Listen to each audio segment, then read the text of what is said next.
L'attaque de l'aéroport international Diori Hamani et de la base aérienne 101 d'un processus que les forces néocoloniales, particulièrement les forces françaises, à travers tous leurs démembrements, les forces spéciales, les services et les forces de façon générale, sous la direction d'Emmanuel Macron.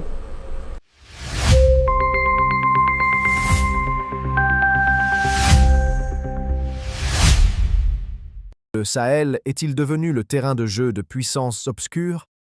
Entre ingérence étrangère et agenda caché, le Niger et l'Alliance des États du Sahel, AES, dénoncent une vaste entreprise de déstabilisation. Aujourd'hui, nous plongeons au cœur des révélations explosives du général Abdourahmane Tiani. Attaques sponsorisées, mercenariat et guerre de l'ombre. Voici la face cachée du combat pour la souveraineté. Bienvenue dans ce dossier spécial. L'attaque de l'aéroport est inscrite dans un agenda de déstabilisation maladive. Macron a pris un engagement avant son départ qu'il fera tout pour renverser le régime nigérien qui a osé choisir la voie de l'indépendance, la voie de la souveraineté, la voie de la bonne gouvernance, la voie de l'autosuffisance à travers un développement des bases de production pour une souveraineté économique. La voie courageuse des réformes sociales que nous avions initiées. Il ne fallait pas que nous réussissions et c'est le combat auquel Emmanuel Macron et ses sbires nous livrent. Malheureusement, avec l'accompagnement de certains chefs d'État de notre sous-région et d'ailleurs. L'attaque de l'aéroport, nous avons suivi les préparatifs depuis avril 2025. Du 26 au 28 avril, nous avions suivi, et j'ai eu à le dire, mais malheureusement, certains Nigériens ne retiennent pas ce que nous disons ici pour sonner l'alerte. Nous le faisons parce que nous savons que c'est ensemble que nous pouvons remporter ce combat. Du 26 au 28 avril, à travers les services français, les services, quand je dis les services, c'est la DGSE, c'est les forces spéciales, avaient inondé les mercenaires de la rive droite, donc du Gourma, dans la zone Liptako-Gourma, en armement, en moyens financiers et en tout type d'équipement militaire pour nous déstabiliser. Il n'y a pas que le Niger.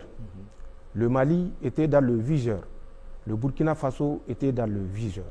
Ne méritent pas une autre qualification que celle des mercenaires et leurs sponsors ne méritent pas une autre qualification que des sponsors du terrorisme. Parce que si vous participez financièrement, pour nous, vous participez en connaissance. Et vous ne pouvez pas vous offusquer quand on sort pour citer vos noms. L'attaque a coûté aux sponsors 300 millions. 200 millions pour les préparatifs, 100 millions pour revendiquer.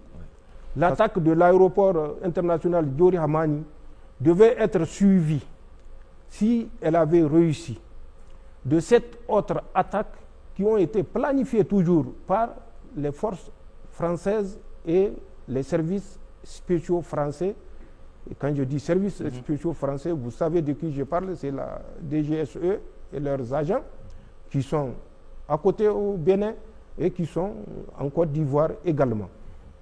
Donc ils avaient prévu 7 attaques simultanées. Ces attaques simultanées devaient concerner Tamou, Saï, Torodi, Tera, Bankilari, Walam, Bani Bangu et Ayerou. Ces attaques devaient être la suite de l'attaque de l'aéroport international Diori Hamani de Niamey. C'est le châtiment réservé aux mercenaires et la leçon donnée à leurs sponsors qui a fait interrompre cet élan, cet assaut qui était planifié. Vous avez suivi, 2 jours après, ils ont tenté une incursion à Maklondi. Oui. Là également, parce que l'objectif des mercenaires et de leurs sponsors, et particulièrement de leurs sponsors, était de détruire tout ce que nous avons comme capacité aérienne. Le Nigeria, je crois en avoir parlé au moment où je devais parler, pour attirer l'attention des autorités, pour dire la France qui vous fait ce large sourire vous conduira inéluctablement aux abîmes. Parce que je sais de quoi j'avais parlé, je sais pourquoi j'avais exposé ce que j'avais exposé, je sais les éléments que j'avais pour exposer ce que j'avais exposé. Mais malheureusement, comme on le dit dans un proverbe Hausa, une guerre où il n'y a pas de volonté, il y a une plante là qu'on appelle le karam-karam. Rien que le karam-karam suffit pour que les guerriers disent que on ne peut pas manœuvrer. Ce que j'avais dit, c'est pour tirer la sonnette d'alarme, pour que les autorités du Nigeria m'entendent. C'est leur choix, ils ont décidé de ne pas m'entendre. Rappelez-vous quand j'avais dit, voilà le nouveau destin auquel la France, à travers ses forces armées, contrôlait nos États, tous sont sortis pour dire c'est un mensonge grotesque. Mais même pas 2 mois après, Macron est sorti. Parce que ce que j'avais dit, il y a des rapports, il y a des écrits. Ça ne sort pas de mon esprit comme ça. Les gens ont continué, et vous l'avez vu récemment, oui. Ils ont signé des accords de défense.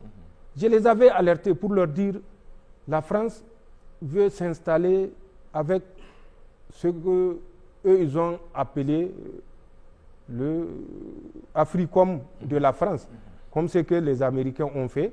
Ils ont mis à la tête un général, Pascal Yanni, mais c'était un projet de repositionnement des forces de défense françaises. Oui.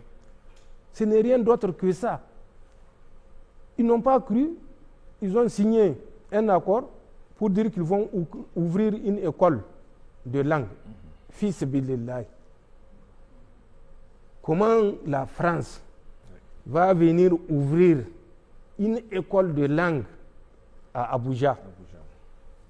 Mais qu'ils sachent que les Français n'ont pas arrêté les manœuvres subversives pour atteindre le Niger à travers le Nigeria. Le 2 au 3 janvier 2026, c'est une équipe des agents français qui étaient dans le Zamfara. Ils ont organisé une rencontre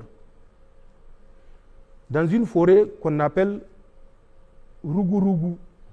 C'est, il paraît, le local government ou quelque chose comme ça de Amoussa. C'est dans le Zamfara. Ils n'ont qu'à vérifier, c'est leur pays, c'est eux qui connaissent. Le 2 au 3 janvier 2026, cette équipe française a organisé une réunion avec tous les bandits armés et mercenaires qui écument le Sokoto, le Zamfara et le Kébi. La bataille pour la dignité est loin d'être terminée. Si ces révélations dessinent les contours d'une guerre hybride, elles montrent aussi une détermination sans faille des peuples du Sahel à rester maîtres de leur destin. Et vous, qu'en pensez-vous? Ces accusations marquent-elles une rupture définitive avec l'ancien ordre? Donnez votre avis en commentaire.